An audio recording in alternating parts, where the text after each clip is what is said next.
Dos de los inversores más brillantes de la historia, con una oficina central de 25 personas, hicieron crecer Berkshire Hathaway más de un 3.700.000% desde 1965. Sí, has escuchado bien, 3.700.000%. Hoy esa compañía vale más de 740.000 millones de dólares y no para de crecer. ¿Cómo lo lograron sin perseguir modas, sin hashtags virales y sin ser una startup de altísimo crecimiento? Hoy te cuento las estrategias de crecimiento empresarial de Warren Buffett y Charlie Munger que pueden inspirarte para llevar tu negocio al siguiente nivel. Soy Corti, de Product Hackers, y hoy te voy a hablar de modos fosos defensivos para poder subir precios sin gastar más, de la caja como oxígeno, de la paciencia como multiplicador, de la reinvención constante y de cómo sus mayores lecciones vinieron de los errores, por comisión y por omisión. Y spoiler alert, el imperio de Buffett y Munger empezó con un error gigantesco. Buffett y Munger no pensaban en trimestres, ni en campañas, ni en modas pasajeras. Ellos miraban décadas. Prefieren negocios que algunos pueden llamar aburridos, pero que tienen algo que para ellos es oro: previsibilidad. Una empresa que sabes que seguirá existiendo dentro de 20 o 30 años y que seguirá generando caja y que puede crecer de forma constante es mucho más valiosa que un cohete que explota en 2 años. En su filosofía, cuanto más largo es tu horizonte, más margen tienes para construir ventajas duraderas. Y un ejemplo claro, por ejemplo, es su inversión en Coca-Cola en 1988. En ese momento, muchos pensaban que la empresa ya había crecido todo lo que podía crecer. ¿Y qué es lo que vio Buffett? Una marca global, amada, con distribución en cada rincón del planeta, y algo todavía más importante: la certeza que dentro de 10, 20 o 30 años la gente seguiría tomando Coca-Cola. Y de hecho Buffett la toma a diario.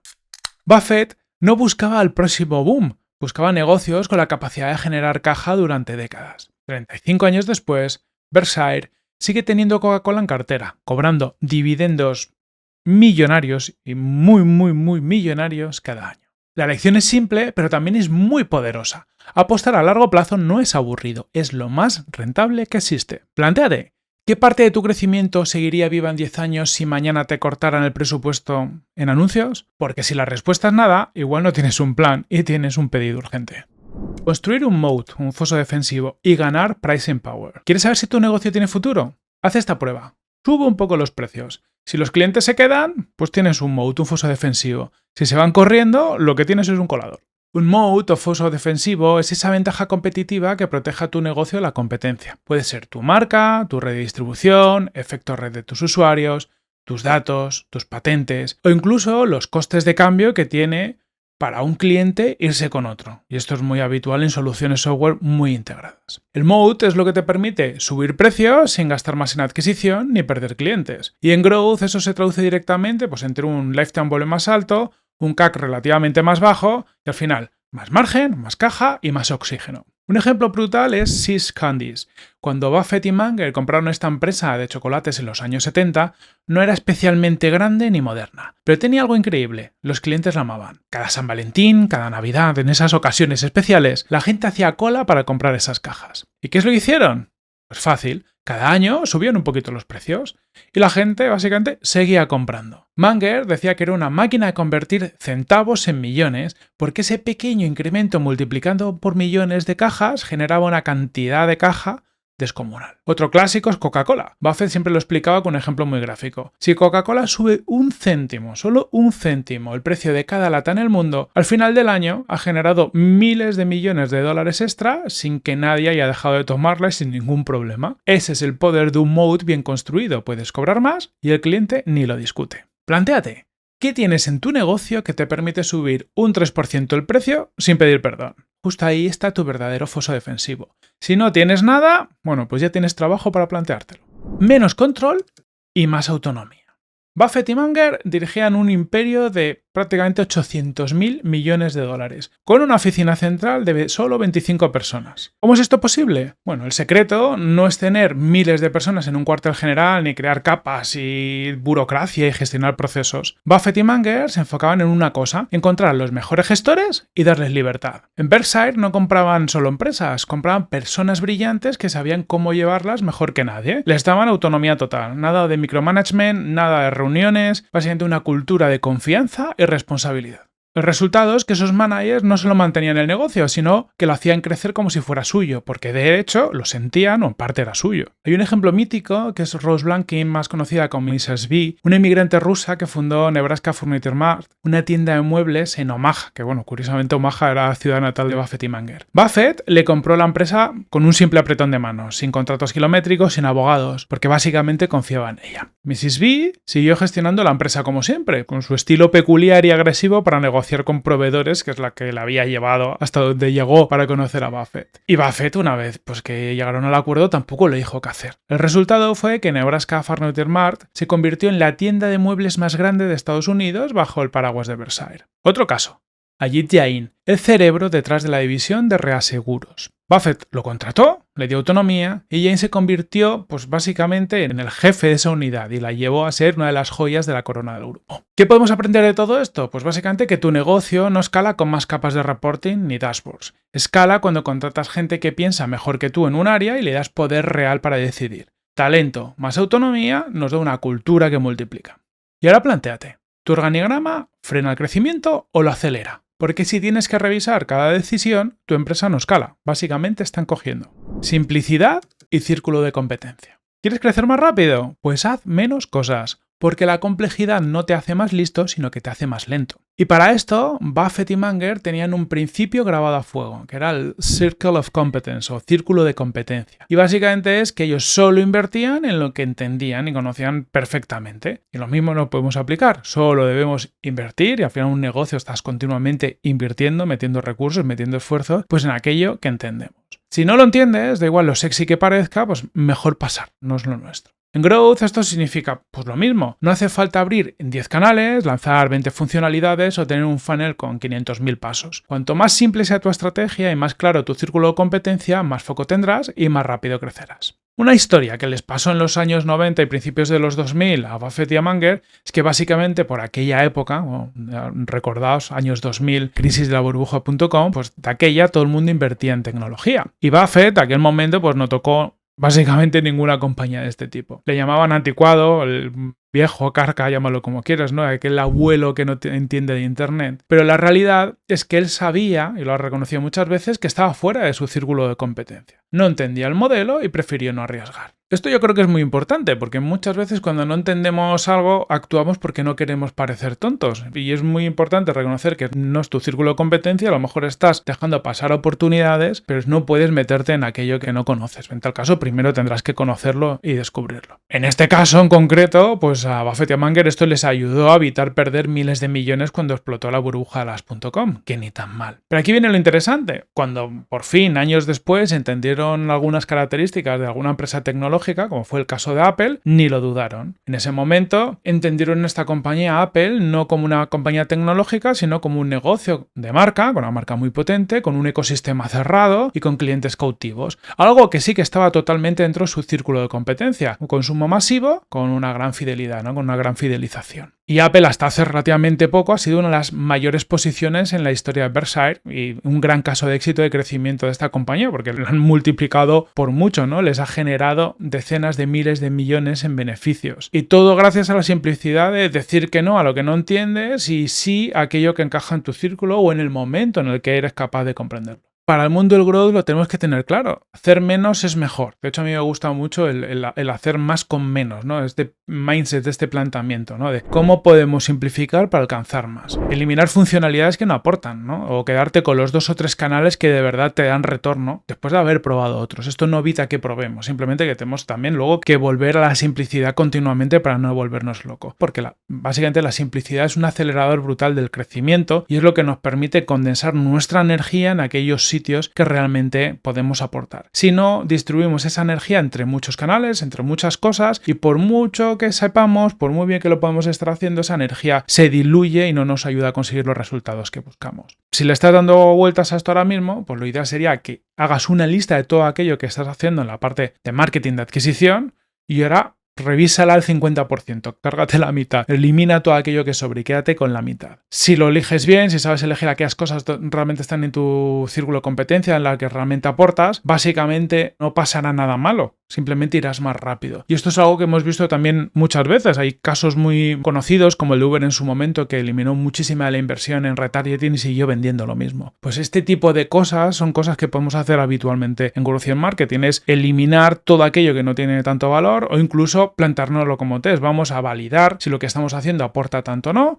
y lo que no consiga superar esta prueba no lo cargamos. Reinvertir beneficios en lo que funciona. Cada euro que no reinviertes es un euro que se jubila demasiado pronto. Y esto se ha alineado mucho con un principio de Buffett y Munger, que era que el capital debe trabajar siempre. Por eso, básicamente, Berkshire Hathaway nunca ha repartido dividendos. Cada dólar de beneficio se reinvierte en negocios que generan todavía más beneficios. Fans absolutos del interés compuesto. Y es que en su lógica, el dinero es como un empleado. Si lo despides, porque pagas dividendo, deja de trabajar. Pero si lo mantienes en la empresa y lo pones a producir, puede generar un ejército entero de nuevos empleados en el futuro. En Growth esto se traduce en algo muy concreto.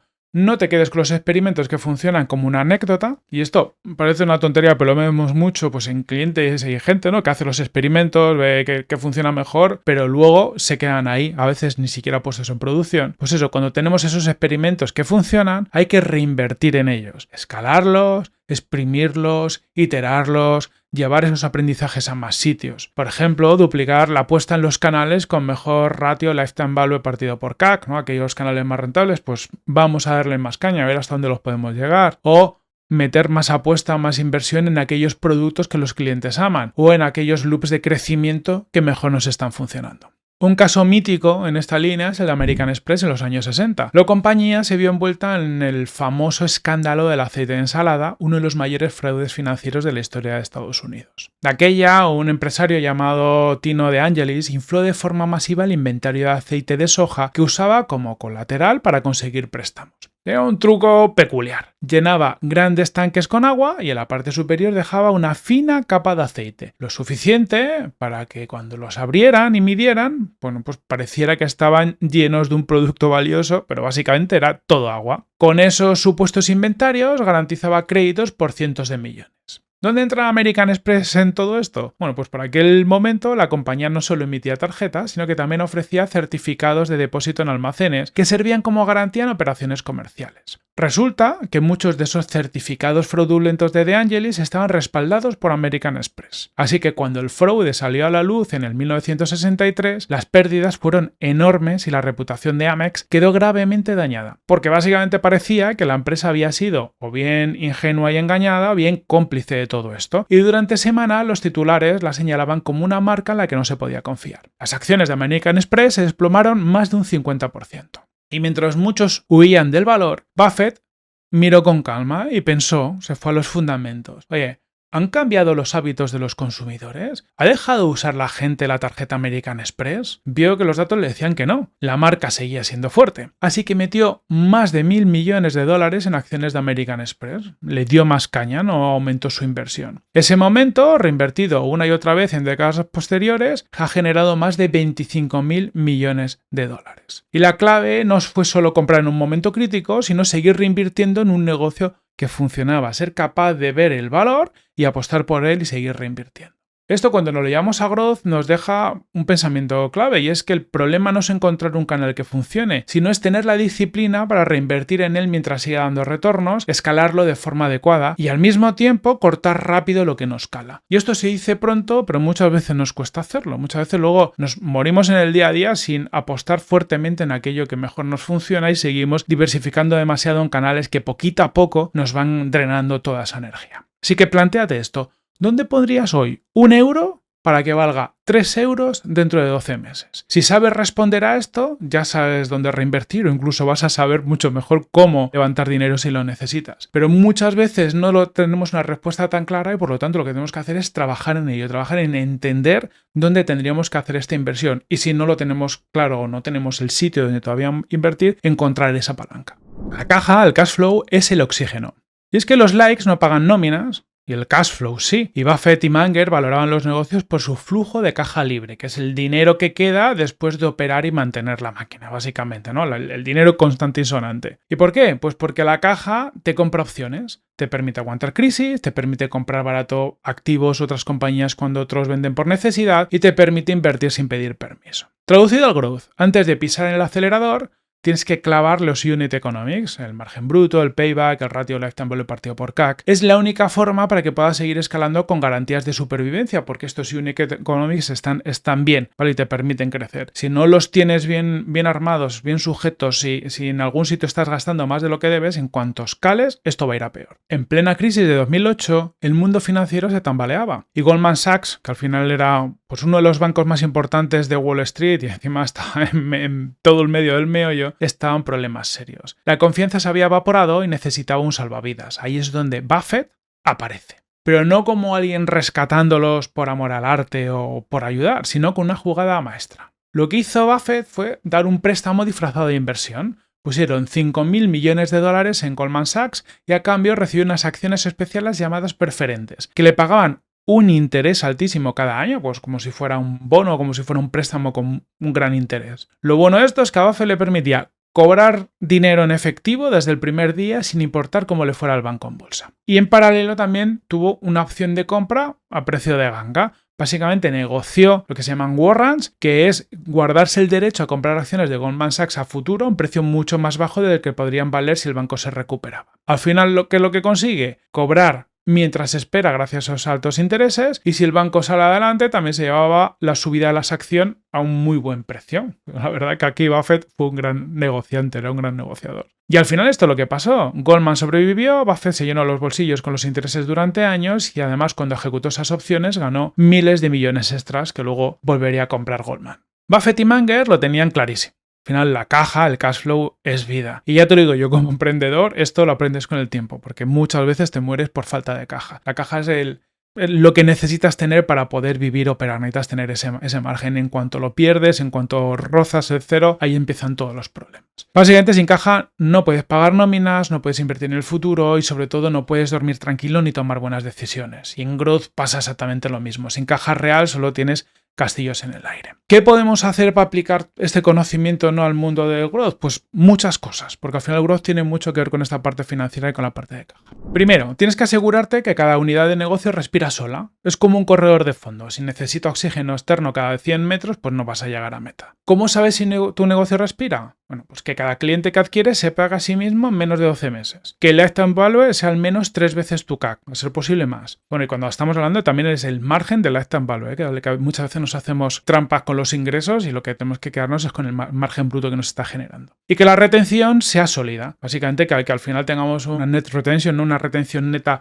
futura positiva, que cada vez nuestros clientes nos traigan más negocio y no se vaya evaporando. Porque si el cubo tiene fugas, pues básicamente como cualquier funnel, ¿no? Da igual cuánta agua le quieras echar, que siempre va a estar vacío. Segundo y también muy importante, acelerar tu ciclo de caja. Y dicho en cristiano, cobrar antes y pagar después. Si eres un SaaS, por ejemplo, puedes ofrecer anualidades con descuentos. Si eres un e-commerce, pues al final ya estás cobrando muchas veces adelantado. Pero al final también puedes trabajar mucho mejor toda la parte de proveedores. Podemos automatizar cobros, ofrecer pago en un one click y sobre todo lo importante aquí es evitar ser el banco de tus clientes. Y en muchos negocios, pues como puede ser un e-commerce y muchos retailers, hay que tener mucho cuidado con el inventario. Menos almacenes llenos de productos que no rotan, que no entran y salen. Y al final lo que buscamos es productos que roten mucho más rápido. ¿Por qué? Porque al final cuando un producto rota, la estás comprando y vendiendo continuamente, lo que te está generando es caja. El stock que está muerto, el stock que tienes en los almacenes que no consigues vender, no solo es un problema logístico porque ocupa espacio, sino que al final está asfixiando tu caja porque es un producto que no te está generando retorno.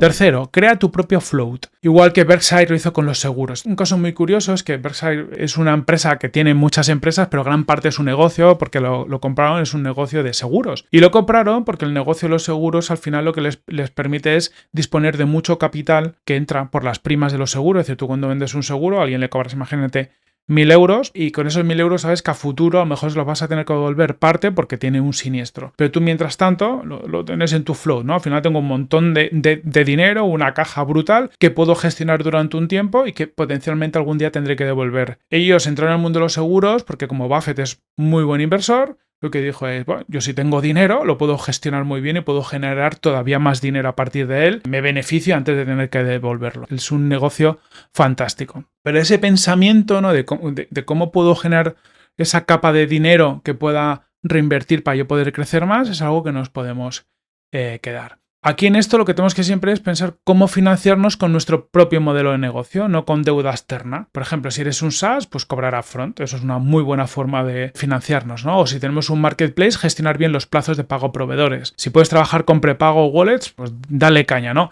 Cada día que tú adelantas el cobro es oxígeno que entra en tus pulmones y nos permite tomar mejores decisiones, reinvertir muchísimo mejor y al final crecer más. Punto cuarto es medir lo que importa. Es que muchos negocios se obsesionan con métricas de marketing, se centran solo en esa parte, pero no están viendo ni métricas de caja ni métricas financieras y todo está conectado. De hecho, el marketing es muy financiero y debería ser mucho más financiero de lo que es. Tu free cash flow, al final, la caja real que estás generando, pues debería ser prácticamente una de las métricas principales de la compañía y deberías alinear todas tus acciones de marketing y todo lo que estás haciendo a nivel de inversiones de adquisición con esa caja que estás generando. También deberías calcular muy bien tu PAR multiple, ¿no? Es decir, en definitiva, cuánto gastas para crecer. Porque si tienes que gastar 2 euros para crecer solo 1, al final estás muerto. Tendrás que irte a menos de 1,5. Y por ejemplo, si eres un SaaS, tenemos la famosa regla del 40%, ¿no? Que al final, pues el crecimiento de un año a otro más el margen que estás generando esté por encima del 40%. Y es algo que podemos aplicar en muchos negocios. Si no estamos llegando a esas cifras, pues seguramente no estamos equilibrados, ¿no? Y estamos mucho más cerca de poder caer o de no tener la capacidad de crecimiento a nivel económico que necesitamos. El punto número 5, también muy importante, es actuar con mentalidad de guerra. Tener siempre entre 12 y 18 meses de runway, ¿no? de caja que cubra todos los costes de la compañía, incluso cuando las cosas van bien. Y definir un plan B de recortes progresivos, pues por si pasan cosas, por si cae la demanda, por si tenemos problemas, para poder, oye, pues si cae un 10%, un 20%, un 30%, ¿qué es lo que yo puedo hacer? Y al igual que Buffett, lo que hacía era un poco es tener una lista de adquisiciones oportunistas, ¿no? Para que cuando otros no tenían oxígeno poder comprar barato, pues como hizo con Goldman Sachs o con Bank of America, que son jugadas que le dieron miles de millones de dólares. Nosotros también podemos tener claras cuáles son esas inversiones en crecimiento que podemos hacer pues, cuando el mercado no tiene oxígeno. Esto parece una tontería, pero cuando el mercado está peor, pues la gente invierte menos en adquisición, tenemos más oportunidades en determinados canales. Entonces, si tenemos claras estas opciones, podemos actuar rápido cuando los demás están sufriendo para nosotros crecer más. Y por último, pero no por ello menos importante, cuidar tu precio y tu margen. Revisar precios cada trimestre es algo crítico. Porque si solo vendes calculando el coste más el margen pues, que le quieres meter, al final te estancas mucho. Mucho mejor vender por valor percibido, porque esto te puede permitir ir creciendo el margen a lo largo del tiempo. También es importante negociar mejor con proveedores, optimizar tus cost of goods sold, ¿no? los costes que te cuesta a ti vender tu producto. Básicamente tener en la cabeza esto, que el margen bruto compra oxígeno, el oxígeno compra tiempo y el tiempo es lo que hace que tu negocio componga. Tener siempre todas estas métricas que están relacionadas con la caja en la cabeza es lo que nos va a permitir poder jugar a largo plazo, que es lo que más valor nos va a generar. Dicho de otra forma, la caja, el cash flow, es tu moat invisible, ¿no? Un foso defensivo muy importante. No brilla pues como un hack de estos de crecimiento que tanto se comparten, tampoco luce en slide de inversores, pero es lo que decide si estás vivo mañana o si eres otro nombre más en la lista de empresas que se quedaron sin aire. Entonces, llegados aquí, es bueno plantearnos: si mañana nos cae el 30% del tráfico porque dejan de funcionar las campañas o por cualquier otra cosa, ¿cuántos meses puedes respirar sin financiación externa? Porque una vez que lo has pensado, si la respuesta te da miedo, pues básicamente no necesitas más campaña, lo que vas a necesitar más caja para poder operar en ese momento y lo que necesitas es un plan para poder estar preparado para ese caso. Paciencia y efecto compuesto. El dinero rápido es ruidoso, el dinero compuesto es inevitable. Y Buffett y Munger lo explicaban siempre con una metáfora muy sencilla: el interés compuesto. Si dejas que tus ganancias trabajen para ti durante mucho tiempo, los resultados se multiplican de forma exponencial. Porque si yo tengo 1 euro y gano un 10% cada año, el año que viene tendré 1,1 euro y el 10% se aplicará sobre 1,1. ¿Vale? Me va a llevar a 1,21 y al año siguiente ese 1,21 por el 10%, pues me va a llevar a 1,30 y pico. Cada año crezco un poco más porque estoy incrementando ese porcentaje sobre una base mayor y esto en el largo plazo hace que crezca exponencialmente. Sin embargo, la mayoría de la gente en todos los ámbitos, tanto en la inversión como en la empresa, interrumpe el efecto compuesto. Vende demasiado pronto, cambia de estrategia cada 2 meses o se obsesiona con el corto plazo. Y esto pasa a todos los niveles, no solo con inversiones, también lo veo mucho con tácticas, ¿no? Cuando estás haciendo algo que funciona, parece que tienes que cambiar porque eso va a dejar de funcionar. O cuando estás contando un mensaje al mercado, muchas veces dejamos de repetirlo mucho antes, pues hasta que haya calado, ¿no? Las cosas por lo general siempre llevan mucho más tiempo de lo que pensamos. Tenemos que continuar, ir buscando ese efecto compuesto hasta que esté claro que tengamos que cambiar, ¿no? Pero ser muchísimo más pesados. Y es que el verdadero secreto aquí no es encontrar una fórmula mágica, sino dejar que el tiempo haga su trabajo a todos los niveles. Y en Growth pasa lo mismo. No se trata de crecer con campañas puntuales, sino de diseñar bucles, loops, donde adquisición, retención y monetización se retroalimentan. Cada cliente me trae otro, cada interacción me genera más datos, cada mejora en producto me crea más fidelización y vuelta a empezar. Cada ciclo me hace más fuerte que la anterior. La historia es que muchas veces esto no se ve muy claramente en el corto plazo y necesitas mucho tiempo para ver realmente esos efectos. Tiene que haber una apuesta. Y miremos a Berkshire Hathaway hace tiempo, ¿no? Desde 1965 el valor por acción ha crecido a una media del 19-20% anual, que es bastante, quizás parece poco cuando lo comparas con algunos crecimientos de startups de estas loquísimo, pero es que cuando lo miras en el largo plazo, ese 20% anual se ha compuesto en 3.700.000%. Es una absoluta locura. O sea, imagínate meter, pues 100 y sacar 3.700.000. Pues bueno, es algo prácticamente increíble. Y algo que hubieras dicho, ¿cómo me hubiera gustado poder meter 100 o 1.000 en Berkshire Hathaway 1965? Porque ahora otro gallo cantaría. Otro ejemplo es una de sus compañías, Syscandies. Cuando la compraron, básicamente, era una compañía no muy grande, simplemente además operaba en una parte de Estados Unidos, una de las dos costas, no era ni siquiera ni multinacional ni cubría todo el país. Pero tenía un muy buen producto y lo que fueron haciendo es cada año subir un poquito los precios, ampliar su distribución y fidelizar más clientes. Si lo queréis ver, algo muy sencillito, nada espectacular, como básicos del negocio. Pero poquito a poco, a lo largo de los años, esas subidas de céntimos y esa base de clientes cada vez más fieles convirtieron a Syscandies en una máquina a generar caja. Y al final eso nos lleva a que pequeños ingresos sostenidos en el tiempo, grandes resultados inevitables a largo plazo y encima de una forma más efectiva que hacer como grandes cambios o grandes ideas que pueden fallar, ¿no? Esto es hacer los básicos, darles tiempo y conseguir los resultados. ¿Y qué nos llevamos esto como aprendizajes para Growth? Pues básicamente que la paciencia no es pasividad, sino que es estrategia.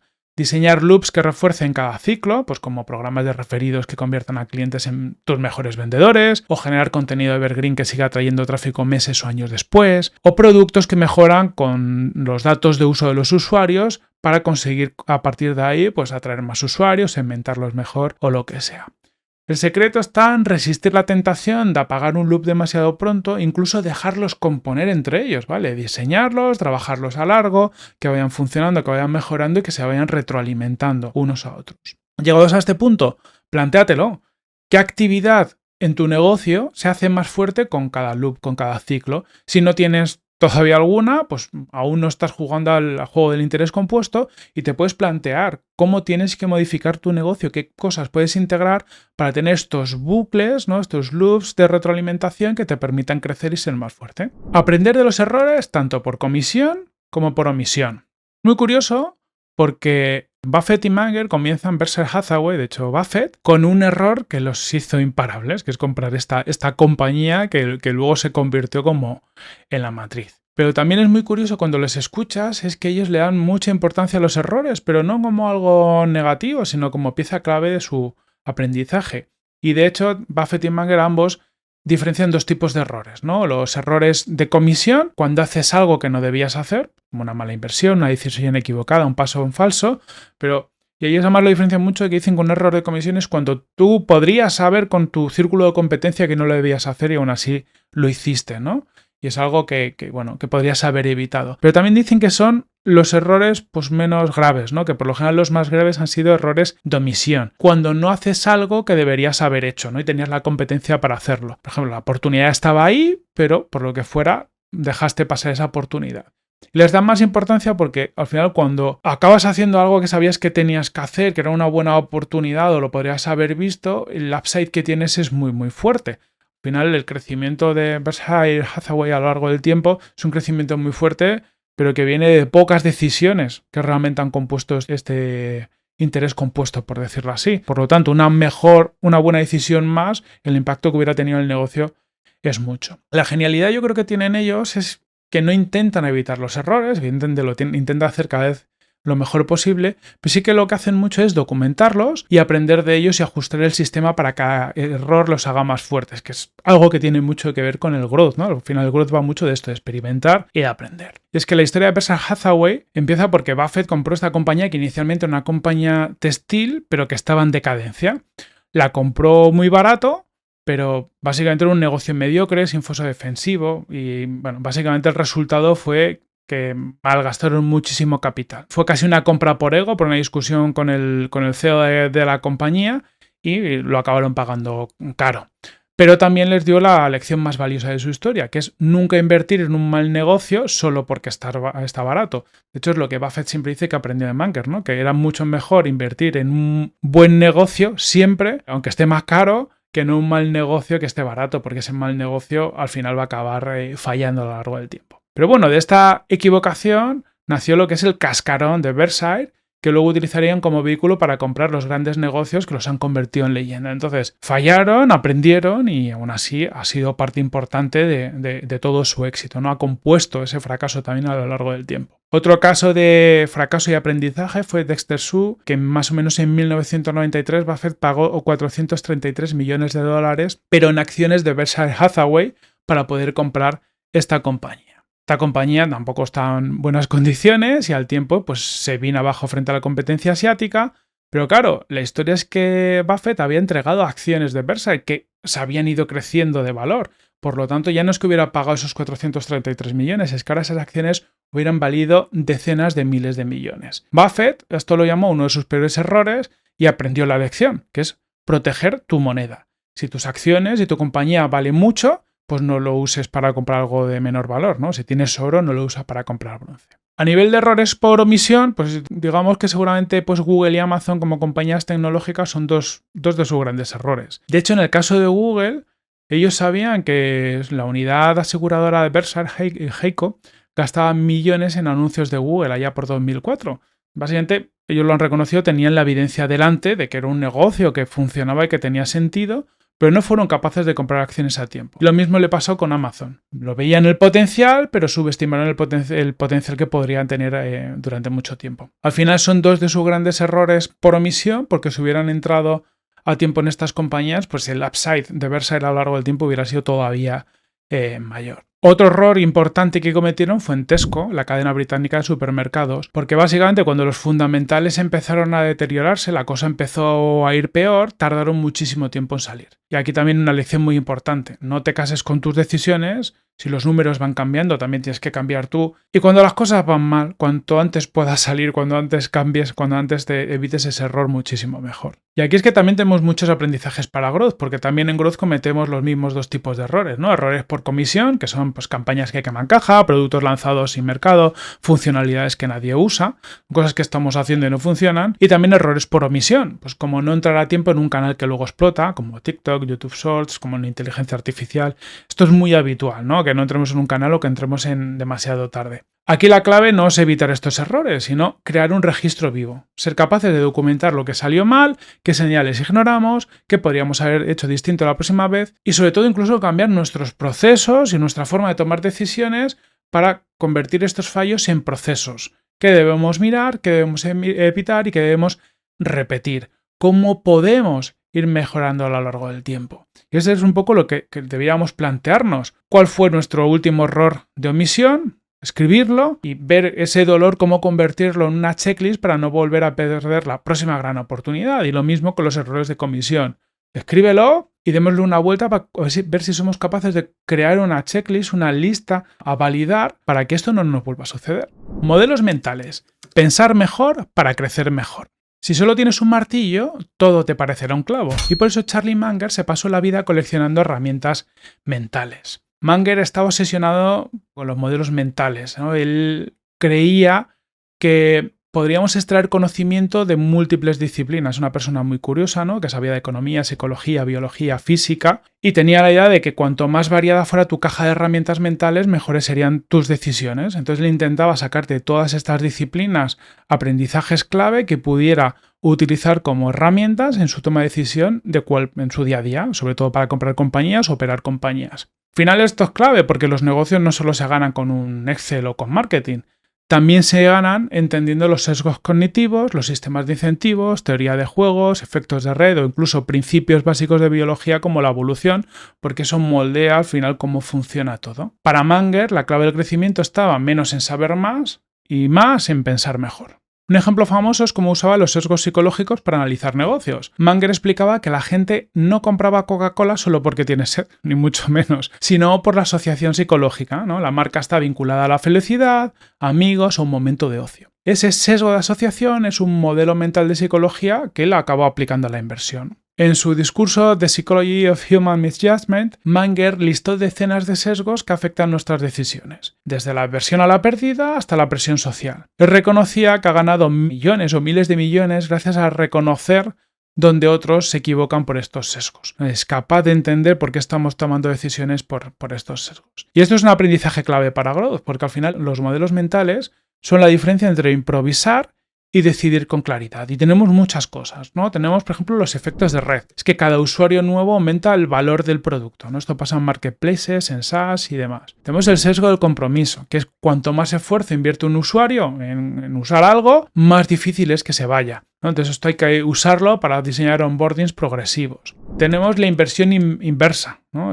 Que es el principio favorito de Munger, que básicamente lo que hace es, en lugar de preguntar ¿cómo crezco?, preguntas de ese tipo, dale la vuelta, inviértelo y pregúntate, ¿qué haría para arruinar mi crecimiento? Y de ahí sacas un listado de cosas y trata de evitar esas trampas que van a lastrar tu crecimiento. Porque muchas veces el tema no es hacer algo brutal, sino es evitar hacer las cagadas que te pueden llevar a quedarte fuera del camino, ¿no? Y luego está el second order thinking, ¿no? Los pensamientos de segundo orden, que es tratar de no pensar simplemente en el efecto inmediato de lo que tú haces, ¿no? Lo que pasa si hago algo que va a afectar a primer nivel, sino ser capaces de pensar en la segunda o la tercera derivada. Por ejemplo, crecer en TikTok rápido está bien, pero ¿qué pasa si el algoritmo cambia mañana?, ¿no? Entonces, estar continuamente pensando cómo nos posicionamos cuando sucedan estos cambios. Aparte, esto es muy curioso porque muchas veces la segunda o tercera derivada van en contra de la primera. Si somos capaces de verlo, somos capaces de adelantarnos a cosas que nos puedan perjudicar a medio o largo plazo. Y es que al final tus resultados no dependen solo de cuánto sabes, sino también de cómo piensas.